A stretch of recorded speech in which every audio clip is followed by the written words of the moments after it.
राम राम, सभी को सादर प्रणाम। जय श्री सीताराम हनुमान। मैं कुमकुम श्रीवास्तव आप लोगों के समक्ष महाकवि तुलसीदास जी द्वारा रचित श्री रामचरितमानस लेके पुनः उपस्थित हूँ अगला प्रसंग लेके।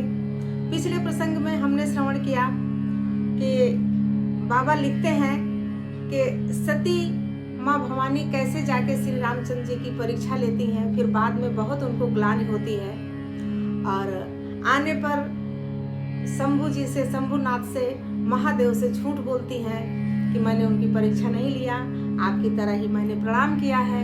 लेकिन ध्यान करने पर महादेव को सब कुछ पता चल जाता है और वो बहुत संशय में पड़ जाते हैं, बहुत विडंबना में फंस जाते हैं कि मैं इनको अपनाऊं। इन्होंने सीता का रूप धारण कर लिया है कि मैं इनको अपनाता हूँ तब भी अन्याय होता है और ये बहुत ही पवित्र हैं, निर्मल हैं, छोड़ भी नहीं सकता हूँ। आइए आगे के प्रसंग में देखते हैं महादेव जी क्या निर्णय लेते हैं, क्या करते हैं, क्या प्रसंग होता है। और अगर भगवान की ये कथा आपको पसंद आती है तो जैसा मैं हमेशा बोलती हूँ कि हमारे चैनल को सब्सक्राइब जरूर करिए ताकि नई नई कथा, नए भजन आप लोगों तक, नए वीडियो पहुँचते रहें, आपका आशीर्वाद हमें मिलता रहे। पसंद आए तो लाइक करिए, कमेंट जरूर किया करिए, जिससे हमारा मनोबल बढ़ेगा। आइए प्रसंग की ओर चलते हैं। परम पुनीत न जायत जी किए प्रेम बड़ पाप, प्रगति कहत प्रगति न कहत महेश कछु, हृदय अधिक संताप। महादेव सोचते हैं कि सती परम पवित्र है, इसलिए छोड़ते भी नहीं बनता, प्रेम करने में भी बड़ा पाप है और ये अपने मन की व्यथा प्रकट भी नहीं कर पा रहे हैं। अंदर ही अंदर उनके मन में बहुत संताप होता है। तब शंकर प्रभु पद सिर नावा, सुमिरत राम हृदय अस आवा। यही तन सती भेंट मोहि नाही, शिव संकल्प कीन्ह मन माही। शिव जी ने प्रभु श्री रामचंद्र जी के चरण कमलों में सिर नवाया और श्री रामचंद्र जी का स्मरण करते ही उनके मन में यह आया कि सती के इस शरीर से मेरी भेंट नहीं हो सकती। पति पत्नी के रूप में अब हम दोनों नहीं रह सकते हैं। और शिव जी ने अपने मन में यह संकल्प कर लिया कि अब पत्नी के रूप में मैं सती को नहीं अपनाऊंगा। अस विचारी शंकर मति धीरा, चले भवन सुमिरत रघुबीरा। चलत गगन भय गिरा सुहाई, जय महेश भली भगति दृढ़ाई। स्थिर बुद्धि शंकर जी ऐसा विचार कर श्री रघुनाथ जी का स्मरण करते हुए अपने घर कैलाश को चलते हैं। चलते समय सुंदर आकाशवाणी होती है, हे महेश आपकी जय हो, आपने भक्ति की अच्छी दृढ़ता दिखाई है। असपन तुम बिनु करई कोवाना, राम भगत समरथ भगवाना। सुनी नभ गिरा सती उर सोचा, पूछा शिव ही समेत सकोचा। आकाशवाणी होती है कि आपको छोड़कर दूसरा कौन ऐसा प्रतिज्ञा कर सकता है। आप श्री रामचंद्र जी के भक्त हैं, समर्थ हैं और भगवान हैं। इस आकाशवाणी को सुनकर सती जी के मन में चिंता हुई और उन्होंने सकुचाते हुए शिव जी से पूछा, कीन्ह कवन पन कहु कृपाला, सत्य धाम प्रभु दीन दयाला। यद्यपि सती पूछा बहु भांति, तदपि न कहेउ त्रिपुर आराती। माँ सती आकाशवाणी सुनने के बाद भगवान शिव से पूछती हैं कि कहिए आपने कौन सी ऐसी प्रतिज्ञा कर ली है। हे प्रभु, आप सत्य के धाम और दीन दयालु हैं।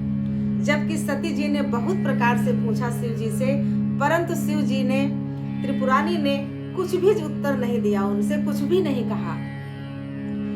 तो उन्होंने कुछ नहीं जवाब दिया तो सती ने अपने हृदय में कुछ अनुमान करती हैं। सती हृदय अनुमान किए सब जाने वो सर्वज्ञ, कीन्ह कपटुमय शंभुसन, नारी सहज जड़ सती जी ने हृदय में अनुमान किया कि सर्वज्ञ शिव जी सब जान गए हैं। अब सती जी को अनुमान हो जाता है कि मैंने जो इनसे छुपाव किया है, झूठ बोला है, ये तो अंतर्यामी है, सर्वज्ञ है, ये सब जान गए हैं।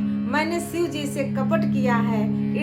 स्त्री स्वभाव से ही मूर्ख और बेसमझ होती है। वो अपने को मन ही मन कोस रही हैं कि मैं स्त्री हूँ और मैं मूर्ख हूँ, मैं बेसमझ हूँ, मेरे अंदर समझदारी नहीं है, मैंने बहुत गलत किया है अपने महादेव से झूठ बोलकर। जलु पैसरिस बिकाई, देखूं प्रीति की रीति भली, बिलग होय रस जाई, कपट खटाई परत पुनी। अब सोच रही है कि प्रीत की सुंदर रीत देखिए कि जल भी दूध के साथ मिलकर दूध के समान दूध के भाव बिकता है।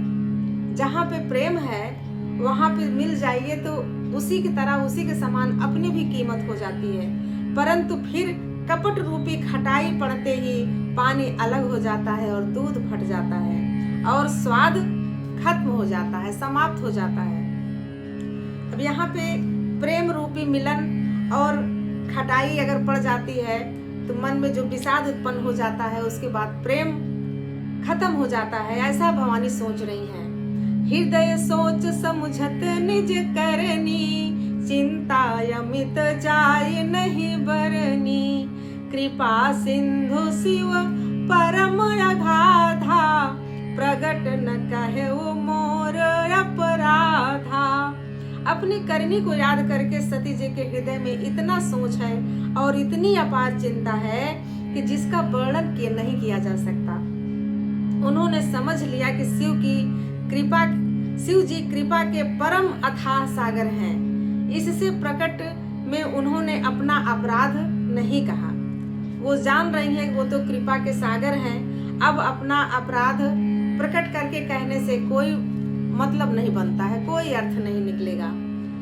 शंकर रुख अवलोक भवानी, प्रभु मोहित जव हृदय कुलानी, निज अघ समुझि न कछु कहि जाई, तपई अमायु उर अधिकाई।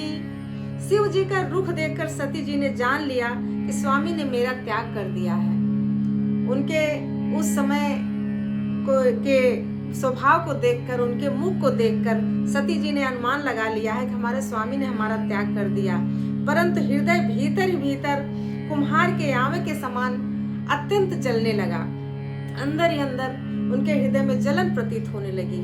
सती ही सोच जाने वृष के तू, कही कथा सुंदर सुख हेतु, बरनत पंथ विविध इतिहासा, विश्वनाथ पहुँचे कैलासा। वृषकेतु शिव जी ने सती को चिंता युक्त जानकर उन्हें सुख देने के लिए सुंदर कथाएं कही। अब शिव जी समझ गए हैं कि सती जी अंदर ही अंदर बहुत चिंतित हैं। उनको कष्ट भी हो रहा है सती की तकलीफ को देखकर। तो रास्ते में बहुत सी सुंदर कथाएं कैलाश जाते समय उनको सुना रहे हैं शिव जी सती जी को। इस प्रकार मार्ग में विविध प्रकार के इतिहासों को कहते हुए विश्वनाथ कैलाश पहुंच चुके हैं। तहाँ पुन शंभु समुझि पन आपन, बैठे बटतर करी कमलासन, शंकर सहज स्वरूप सम्हारा, लागी समाधि अखंड अपारा। फिर कैलाश पहुंचकर शिव जी ने अपनी प्रतिज्ञा को याद करके बड़ के पेड़ के नीचे पद्मासन लगाकर बैठ गए। शिव जी ने अपना स्वाभाविक रूप संभाला। उनकी अखंड और अपार समाधि लग गई। कैलाश पहुंचने के बाद शिव जी अखंड और अपार समाधि में लग गए, अपने स्वाभाविक रूप को संभालते हुए। और माँ सती मन ही मन चिंता में है, चिंता में ही लगी हुई है, मग्न है वो उसी में, परेशान है चिंता में।